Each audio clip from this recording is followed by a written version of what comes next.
केला बेचने वाली चुड़ैल। एक बार की बात है, जादूपुर नाम के एक गांव में करतब दिखाती एक औरत एक रेड्डी के लिए गांव में आती है। आइए आइए मेहरबान कदरदान, खाइए रोहड़ा के ताजे ताजे केले। कभी खाए नहीं होंगे ऐसे केले, पीले पीले केले खाइए। ये कहकर रोहड़ा हाथों में 4 केले लिए उन्हें सर्कल में जोर जोर से हवा में उछालती हुई करतब दिखाती है, जिसे देखकर आसपास के सारे बच्चे अपने अपने मम्मी पापा से उस औरत के पास जाने की जिद करने लग जाते हैं। पापा, ऐसा तो सर्कस में बॉल से होता है ना, ये आंटी तो केले से कर रही है। चलिए ना पापा, देखते हैं। रोहड़ा एक पतली सी तार पर चलती हुई केलों से करतब दिखाती है। आते जाते सभी लोग बाहर रुककर उसके करतब देखते हैं और वाह वाही करते नहीं थकते। जैसे ही एक आदमी पास आकर उसे पैसे देने लग जाता है, तब वो कहती है, अरे नहीं नहीं साहब, मैं करतब तो बच्चों के मन को बहलाने के लिए करती हूँ। धंधा तो मेरा केले का है। पीछे देखो मेरी रिड्डी, जो भी मेरे केले खाएगा मेरी तरह चुस्त दुरुस्त और तंदुरुस्त हो जाएगा। पता चलता है क्या कि मेरी उम्र 55 की है। अरे पर ऐसे ठंड के मौसम में कोई केला क्यों खाएगा? ये ऐसे वैसे केले नहीं है साहब, ये शरीर में गर्मी देते हैं। ठंड को दूर भगाए जो भी रोहिणा के केले खाए। पापा, अगर मुझे केले नहीं मिले तो मैं घर नहीं जाऊंगी। तभी उसके पापा कहते हैं कि बेटा, केले ठंड में कभी गर्मी नहीं देते। ये सब कहने की बातें हैं, सामान बेचने का तरीका है इनका। पर पिंकी नहीं मानती। मैं केले खाऊंगी। पिंकी की जिद के आगे नत्थू हार जाता है और उसे केले खरीद कर दे देता है। पिंकी खुश होकर केले घर ले आकर खाती है। अब मैं भी करतब करूंगी, कितना मजा आएगा। जादुई केले। पिंकी पहला केला खत्म भी नहीं करती कि वो बेहोश हो जाती है। दूसरे केले से एक काला धुआं आता है और रोहड़ा चुड़ैल बनकर बाहर निकल आती है। मेरे भूतिया केले बच्चे न खाए, ऐसा हो ही नहीं सकता। जादूपुर वालों, कब तक बचोगे? आ गई हूं मैं रोहड़ा, जिसका कोई नहीं कर सकता सामना। रोहड़ा पिंकी को गोद में उठाकर काले धुएं में कहीं गायब हो जाती है। शाम के वक्त नत्थू घर लौटता है और पिंकी को घर में ना पाकर उसकी माँ से कहता है, माँ पिंकी कहाँ है? अरे बेटा, उसे तो तू सुबह करतब दिखाने ले गया था ना, फिर कहाँ वापस आए तुम दोनों? मुझे लगा तू उसे अपने साथ मंडी ले गया होगा। हे भगवान, मेरी बच्ची कहाँ गई? मैं उसे घर ही तो छोड़कर गया था माँ।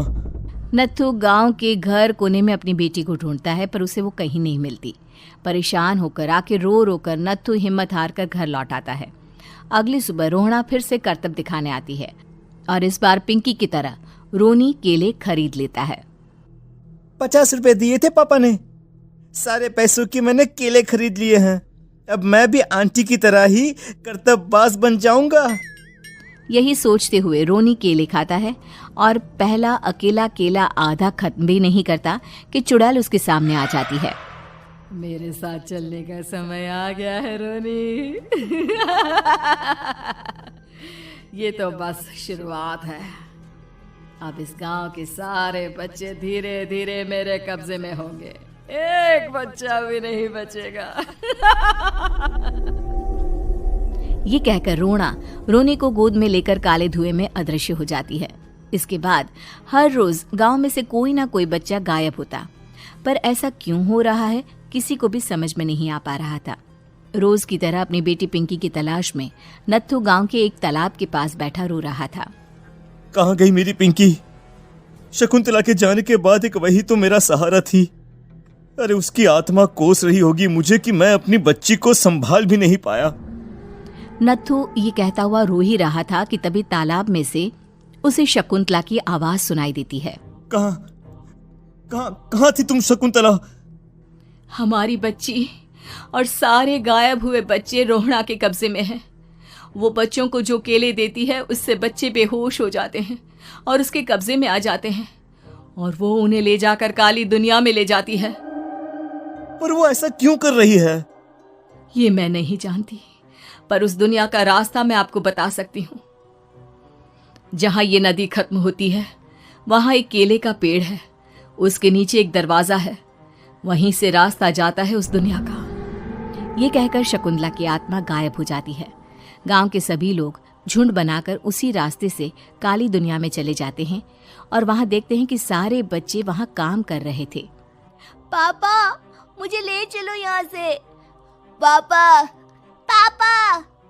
सभी बच्चे अपने मम्मी पापा से लिपट जाते हैं। तो तुम लोग यहाँ तक आ गए? क्यों हमारे बच्चों को पकड़ लिया तूने?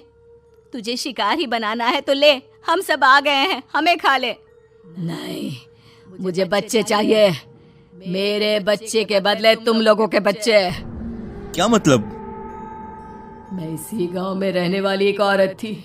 केले की चोरी के इल्जाम में मेरे बेटे को गांव वालों ने इतना मारा कि वो मर गया। उसी दिन मैंने ठान लिया कि गांव वालों का भी वही हाल करूंगी। कुछ दिन बाद बेटे के चले जाने के दुख में मैं भी मर गई और मेरी भटकती आत्मा एक चुड़ैल बन गई।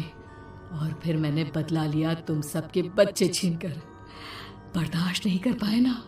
सोचो मुझ पर क्या बीती होगी। हमें माफ कर दो रोना। पता नहीं ये किसकी गलती थी, पर हम सभी माफी मांगते हैं। हमारी खुशियां लौटा दो, तुम भी तो एक माँ हो। गांव वालों की बात सुनकर रोना का मन पिघल जाता है और वो बच्चों को छोड़ देती है। उसके बाद काली दुनिया बच्चों के लिए जादुई दुनिया बन जाती है। अब कोई भी कभी भी